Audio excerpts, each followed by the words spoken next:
So under Regulation 12 of the Local Government Council's regulation, fellow countrymen and women, this informed the nation that the term of office of Administrative Council, Local Council 1 and Local Council 2 expired on 28th of this month, 2026. That is 1 day or 2 days ago.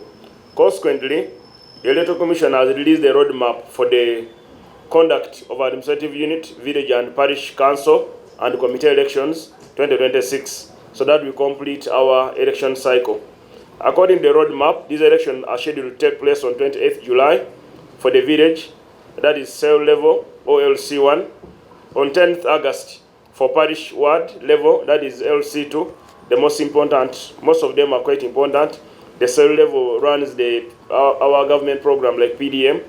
Then under section 52 and 53 of Local Government Act, chapter 138, village and parish chairpersons and their executive committee play significant roles in their communities, and they are a bedrock of governance as first point of contact between government and the people. Specifically, the councils play roles in maintenance of security, law and order in liaison with police and other security agencies.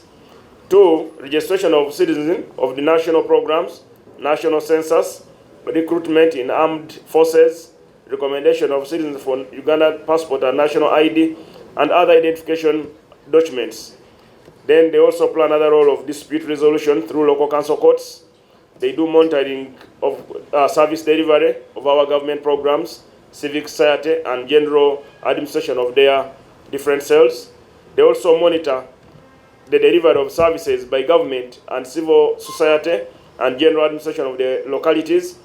They mobilize communities for self-help projects, environmental protection, sanitation, hygiene, and fighting epidemics. Communication channel as well between the local communities and government. Then they also they handle the effective response to epidemic, like the councils that were near border have been handling the different epidemic, like the recently Ebola, which broke up in a neighboring country. So the neighboring community sensitized our people to limit the spread from crossing to our border.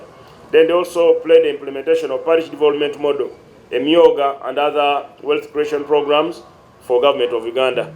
Therefore, because of the importance of this community mobilization and their role as first point of contact between government and people, pursuant to Regulation 12 of Local Government Council Regulation, second schedule of Local Government Act, Chapter 138, the current leaders at the village and parish will continue in executing their functions until new leadership assumes office, following the formal handover that will be conducted under the supervision of the district authorities, COWs.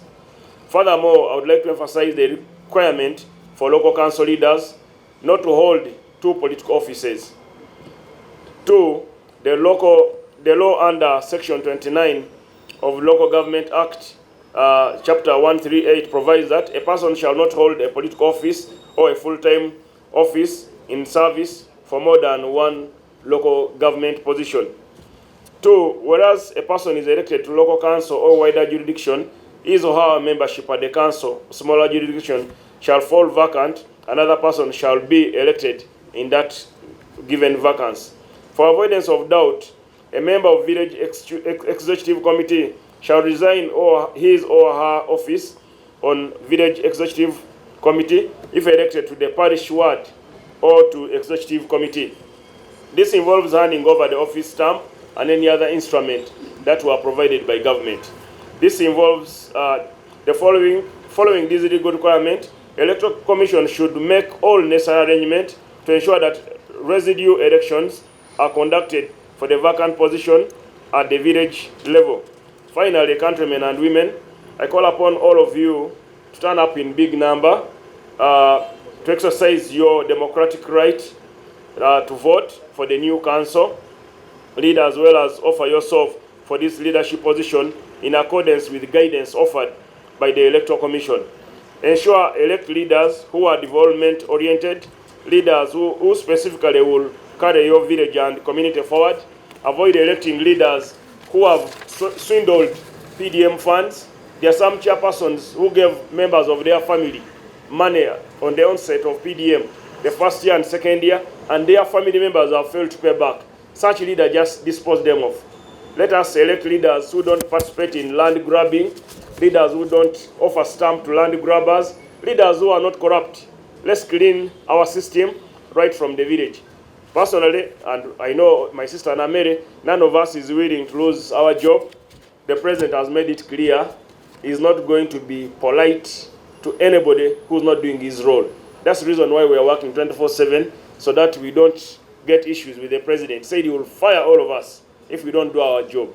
So let us clean our system right from LC1.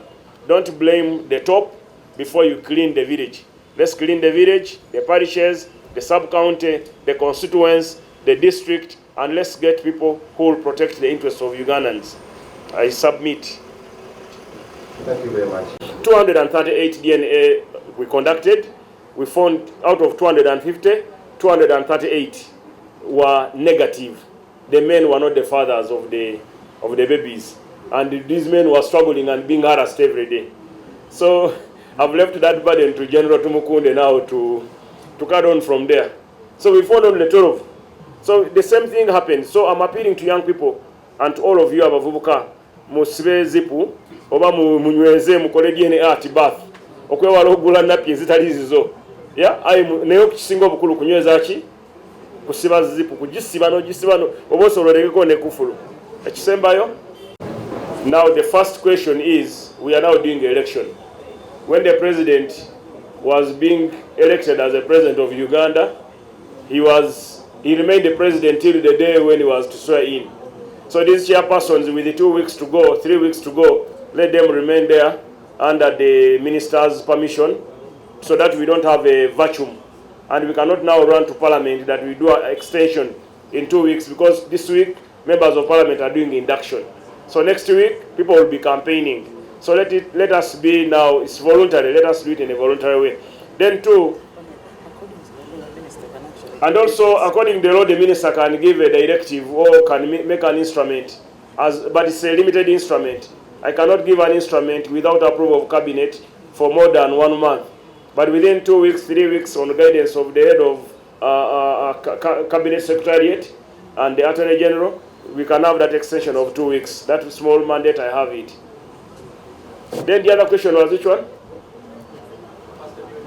Capacity building. This year, unlike previous years, we have received the money for training of local leaders, local council leaders. So we are going to start training of mayors, LC5, councillors, so that everyone knows his role. Just like even ministers, we had the training yesterday, and we had the training 2 weeks ago in Chankwans, for 2 weeks in Chankwans. Members of parliament have training this week, today.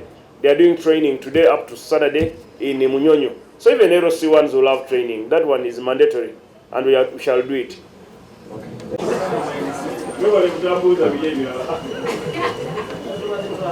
Minister nasoma psychology.